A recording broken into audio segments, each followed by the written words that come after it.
میرے نبی پاک صلی اللہ تعالیٰ علیہ وسلم نے فرمایا شعبان میرا مہینہ ہے، رمضان میرے رب کا مہینہ ہے۔ اتنی برکتوں والا مہینہ، اتنی شانوں والا مہینہ ماہ رمضان، آپ نے کچھ باتوں کا بڑا ہی خیال رکھنا ہے۔ ایک تو آپ نے کوشش کرنی ہے نمازیں ذوق کے ساتھ پڑھی جائیں، یعنی ایک ہے کہ اوہ ٹانگیں نہیں اٹھ رہی اب تراویح کا ٹائم ہو، نہ اس میں کجی ہے، اس میں تھوڑا سا ذوق کی کمزوری ہے۔ اٹھنا ہے تو شوق سے اٹھنا ہے، بھاگ کے اٹھنا ہے۔ آپ نے مسجد کے ساتھ دلچسپی پیدا کرنی ہے، کوشش کرنی ہے مسجد کی صفائی بھی رمضان میں ہمارے ہی سے ہی آئے۔ اپنے علاقوں کی مساجد کی صفائی، نماز شوق سے پڑھنی ہے، شوق سے۔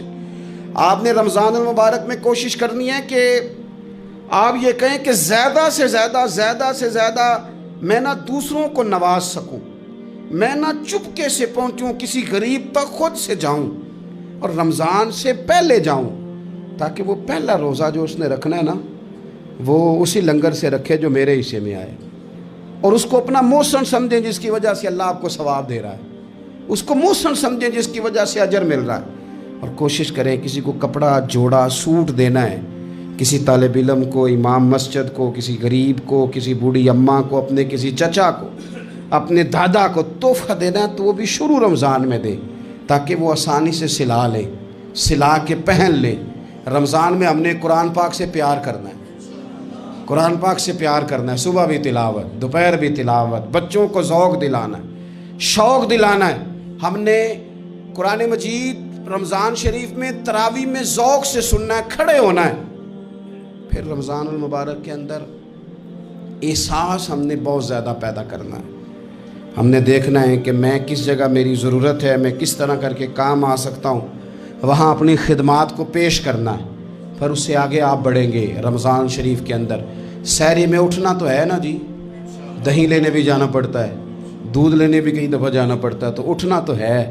تو ایسا نہ کریں کہ 10 منٹ پہلے اٹھیں، اٹھ کے پہلے تہجد کی نماز پڑھیں، وہ نماز جس کے بارے میں میرے نبی پاک علیہ السلام نے فرمایا جب بندہ تہجد کے لیے کھڑا ہوتا ہے تو رب اسے دیکھ کے مسکراتا ہے، جو اس کی شان کے لائق۔ باقی نمازوں پہ ثواب ہو رہا ہے، تہجد کے وقت اللہ مسکرا رہا ہے۔ اور حضور فرماتے ہیں اگر جوان آدمی تہجد کے لیے اٹھے تو رب فرشتوں کے سامنے فخر فرماتا ہے۔ تو تہجد کی نماز ہر روز موقع ہونا ہے، اٹھنا ہی اٹھنا ہے، شہری کے لیے تو اٹھنا ہی ہے، تو وہی وقت تہجد کا ہے، خوب تہجد کی نماز پڑھنی۔ ایک چیز آپ نے پورا رمضان استعمال نہیں کرنی، وہ غصہ ہے۔ سارے روزے یعنی بالکل عین افطاری کے وقت بھی کوئی بندہ غلط بات برداشت، کون سی بات کرنی ہوتی ہے، صحیح کہ غلط؟ صحیح کو تو برداشت کرنے کی ضرورت ہی نہیں ہوتی، برداشت کرنی غلط بات ہوتی ہے، اس کو سہنا ہے، اسے کہنا یار روزے ہیں، رب کی رحمت برس رہی ہے، جا میں نے تجھے اللہ کی رضا کے لیے معاف کیا۔ اور ذہن میں حدیث رکھنی ہے کہ حضور نے فرمایا تو رب کے بندوں کو معاف کر، اللہ تجھے معاف فرمائے گا۔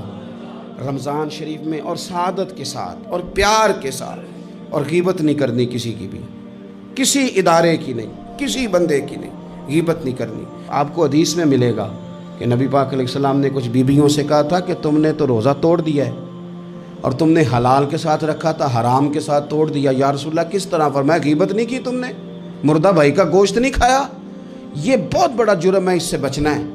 موبائل کم استعمال کرنا ہے، اور مہربانی کریں کم خبریں دیکھیں، جو خبریں عورتیں پڑھتی ہیں ان خبروں سے بھی پرہیز کریں۔ کوئی ہم نے بڑا سال 11 مہینے سیاسی تبصرے کر لیے، کیا انقلاب آیا پھر ملک میں؟ تو رمضان کا مہینہ سیاسی تبصرے رہنے دیں، زیادہ وقت مسجد میں گزاریں، زیادہ وقت اللہ کے گھر میں گزاریں، زیادہ ٹائم آپ تلاوت قرآن پاک میں، استغفار میں، درود شریف میں گزاریں، ایک دوسرے کے ساتھ پیار کریں، ایک دوسرے کے کام آئیں۔ اے خالق کائنات، آئندہ جمعہ رمضان میں آنے والا ہے، اللہ امت کی خیر فرمانا، کشمیر کے مظلوموں کی خیر کرنا، برما کے مجبوروں کی خیر کرنا۔ پاکستان تیرے نبی پاک علیہ السلام کے نام پر، کلمے کے نام پر بنایا گیا وطن ہے، اللہ اس میں دین کا جھنڈا نافذ فرما دے، اس وطن عزیز کو قیامت کی صبح تک قائم فرمانا، اور اللہ ہم سب کو بھائی چارے سے، پیار سے، محبت سے، ایک دوسرے کے احساس میں زندہ رکھنا۔ اس ماہ مقدس میں تو جن لوگوں کو معاف کرے گا ہم سب کے نام بھی اس میں شامل